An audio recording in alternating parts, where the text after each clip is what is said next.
Hi, I'm Dr. Michelle Pedicola, founder of Secrets of Life and Death, which is both a coaching program and a documentary film series.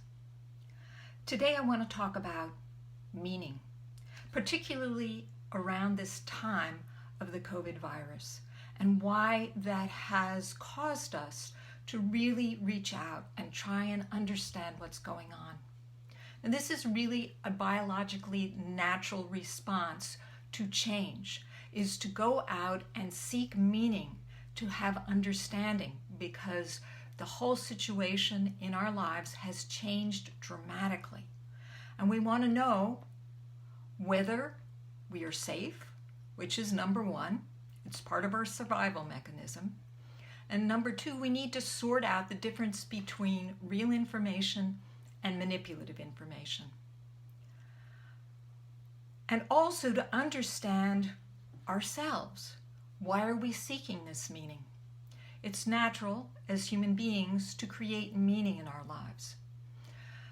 As a grief and loss coach for many, many years, it was one of the most important things for healing my clients around the loss of an important relationship. They had to make meaning out of it, that was part of the healing. As long as there was no meaning, as long as there was no understanding of how this was significant and propelled me forward in empowerment, then you get stuck in victim, a place of victimhood. And a lot of the information coming out around the virus right now puts you in the place of being a victim. There's this evil, dangerous virus out there that's going to get you if you don't watch out. Now, there are terrible diseases out there all the time, but there has been a lot of dialogue right now in our sphere to encourage fear. I'm always very curious when people are promoting fear. Fear sells. Fear is a way to manipulate people. When people are in fear, they are not operating from the more intelligent part of their brain. They're operating from the lower brainstem. Therefore, it behooves you to get out of fear in order to make sense. And part of the corollary to fear is anger. Because if we're afraid, we have basically three very rudimentary responses to that, to threat to our survival, and that is fight, flee, or freeze. And if you go into that fight mode, that's anger. Anger is a good emotion to get you taking action. But if you have no action to take, if there's nothing to do except rant and rave on Facebook, this is unsatisfying, and it does not release the emotional energy. The work I do is all about emotional energy and emotional hygiene and emotional intelligence, how to manage your emotions. From my perspective, we are spiritual beings residing in these physical bodies. But even if you don't believe that, you are certainly in a physical body. And this body, which is made up of trillions of cells and many, many more bacteria and viruses and fungi and all kinds of other things that are in your gut that are controlling you. It's hard to grasp that, but it is really true. That is the latest material and information coming out in the medical community right now, is the importance of the microbiome, and that we are actually a unity of cells, a unity of individual cells and bacteria that even have different DNA that are influencing us.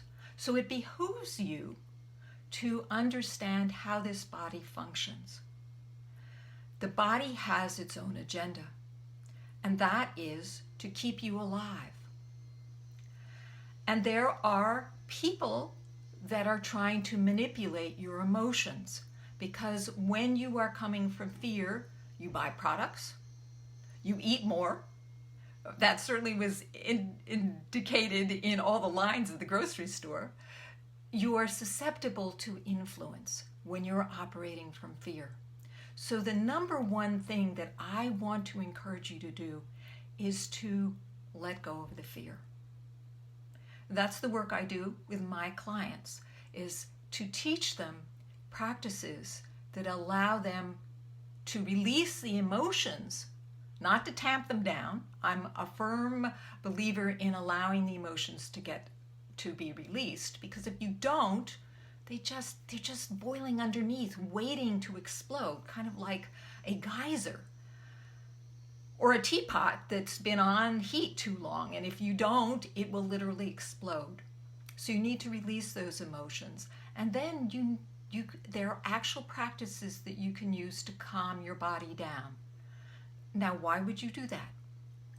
Because you cannot make really good decisions. You cannot be truly discerning unless you are in that calmer state, unless you are operating from your higher brain.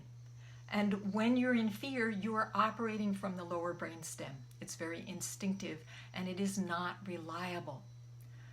So the first thing is to release the emotions and then to connect with your higher mind, to connect with that place of calm, even go to the higher mind, the intuition, into a place that is more expansive, more sees the bigger picture. So let's go back to these theories, these conspiracy theories. So there are different people out there with different agendas. One rule of thumb, follow the money. Who is giving you this information? And what is their agenda? What are they trying to sell? If you are from a place of fear, then you're going to want to get things that are going to protect you. And when you're in a place of fear, you're susceptible to whatever the authorities are who are telling you what you need to do. Now, I'm not saying that you should stop sheltering in place or to stop wearing masks. What I am telling you to do is to calm down. And along those same lines, stop sharing those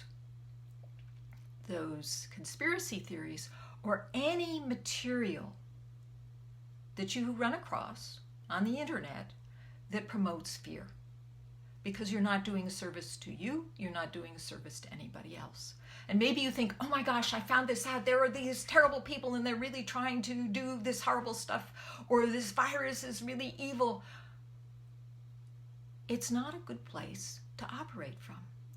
I know this from personal experience of working with people around grief and loss and around the emotional trauma that happens to us in childhood.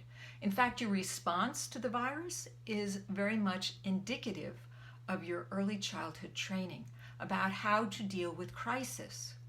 Now, you have a choice at any time to either get all upset or to take a more calm approach where you can utilize your first full mental capacity. Now, another part is making meaning. We do need to make meaning. And I encourage you to make meaning that makes sense to you. Find out where people are coming from that are giving you information. Yes, I'm giving you information. Do I have an agenda? I'm a coach. If you need coaching, if you need support, I'm here.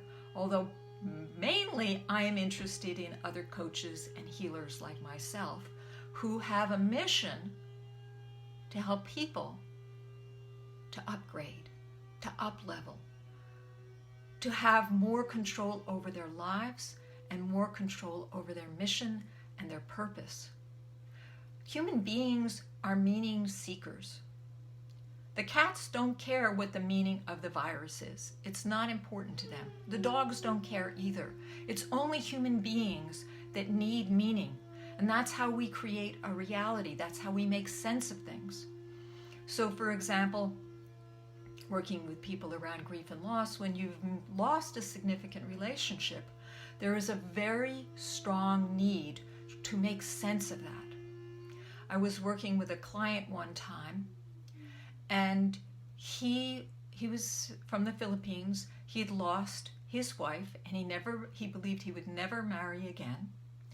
But he was troubled because whenever he came across information that reminded him of his wife, he felt terrible. He felt depressed, despairing. And I invited him to change his way of interpreting his physical response. In other words, to experience the grief as actually a sign of his love, and to focus on the love instead of condemning himself or beating himself up for grieving. This one little adjustment, this one little distinction had a huge impact on his life. In fact, within a few weeks, he was able to leave the support group that he had been in for almost a year. So I'm inviting you to look at the meanings that you apply, not only in terms of the virus, but any time crisis comes into your life. We are meaning seekers. We want to create meaning. I encourage you to develop meaning that creates empowerment instead of victimhood. When we are in a place of victimhood, we are susceptible to the controls of others.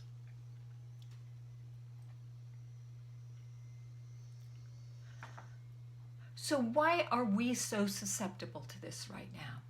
As a psychosocial analyst with a PhD, I understand and can explain to you that human beings need meaning, particularly during a time of uncertainty.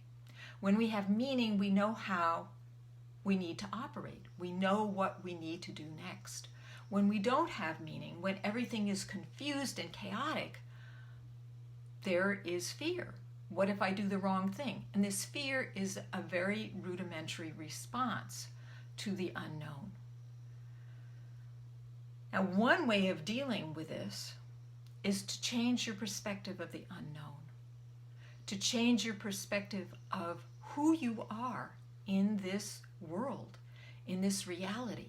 And when you step back, when you take that larger perspective, small things or disturbing things actually lose their charge.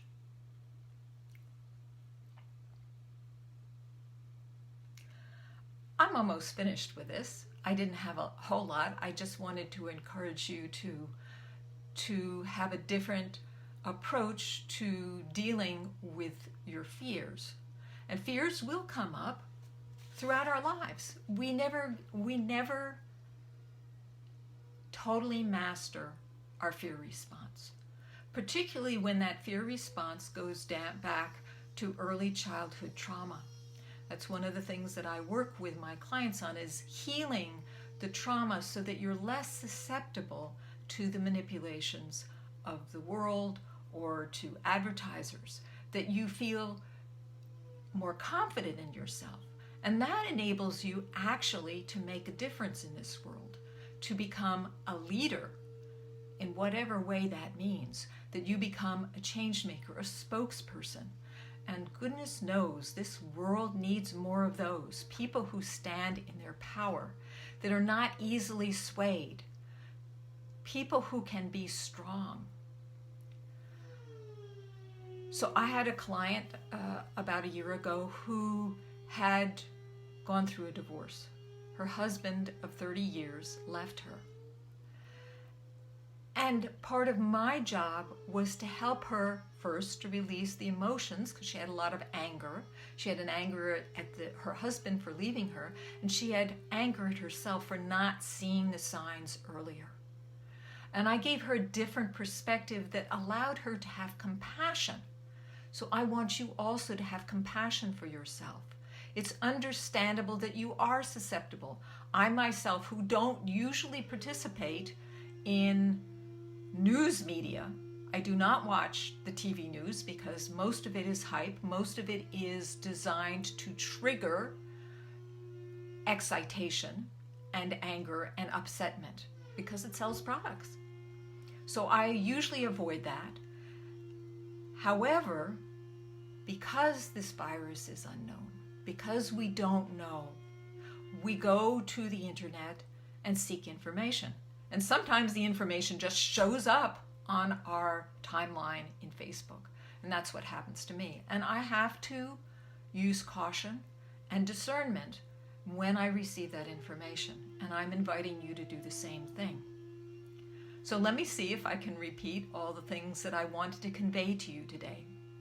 One is, be aware that there are vested interests in controlling your reality, that there is a war for your mind, that there are people who stand to profit.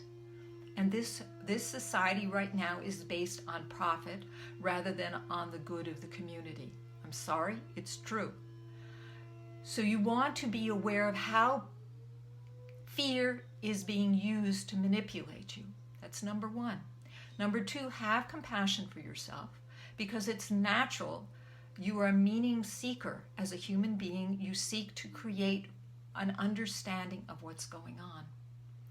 I encourage you to find an understanding that does not put you in a place of being a victim, but rather a place of empowerment and what resonates for you. Look at all sides. Look at where the information is coming from. Can you trust them? And yes, even the people who give you information that is calming or is empowering, they may have a vested interest too. Such as, I have a vested interest. I'm looking for people who resonate with my message to help, to support, to coach. But beyond that, I have no agenda. At least I don't think I do. Okay, so you want to calm your body. You want to calm your body by releasing the emotional energy. You may not know how to do that. Please check out this particular Facebook group for other trainings that can tell you a little bit more about that. Or go to my website and find out the information that I provide there. I give a lot of information. I have a 5-day makeover challenge that helps you to get to the core of your issues, to start to change. This virus, okay, so this is the meaning that I have, is an amazing opportunity to shift paradigms, to change from that paradigm of a fearful reality to a paradigm in which we are all in this together, that we are as a world together, and that we need to help each other. We need to find out where we've gone wrong. Maybe this virus is a wake-up call. I certainly saw that from the beginning, that if this virus was happening, Mother Nature was giving us a message. And hasn't she been giving us messages for the last few years? Certainly through the fires that have been happening in California, certainly through the hurricanes that have been happening, the weird weather, and now the viruses that are trying to change the way in which we're doing things. That's my meaning. So you might want to find a meaning that serves you, that does not leave you in a place of fearfulness and victimhood. And finally, calm yourself down. There are many strategies. There's tons of material out there on the internet for various practices that can help you to calm down so that you are operating from your higher intelligence, so that you can make good choices instead of reacting from a place of fear or anger. That's all I have for today. I hope you come back. I hope you found this was informative. And please share questions that you might have in the comments section. I'm happy to answer them. I have resources if you would like to know about those, about different information about the virus, or about the way in which your emotional makeup and your body impact the way in which you react, so that you can develop greater emotional intelligence and allow yourself to evolve. That's That's it for today. Be brilliant, and bye for now.